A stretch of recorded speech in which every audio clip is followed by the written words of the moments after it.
भतार की जवानी दामता।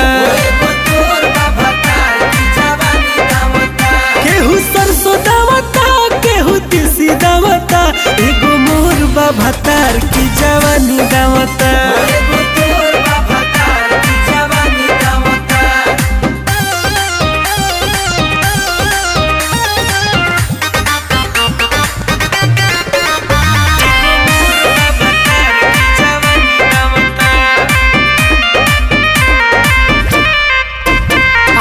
चैत महीनावा हम छोड़ी पसीनावा करे हो सिनावा हो, बड़ी बावे बेहाया न करता दाया गरम भइल मसीनावा हो।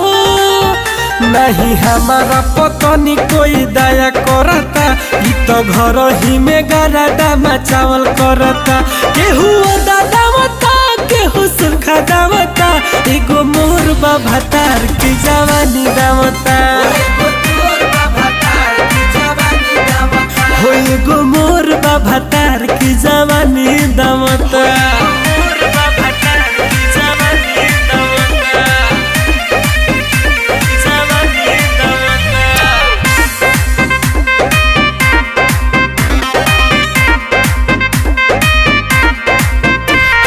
पातर शरीरिया के अभिषेक बाबू न कोइला फिक्रिया हो, बड़ी बाबुर बारहन न होता अब सहन न कोरा जिक्रिया हो।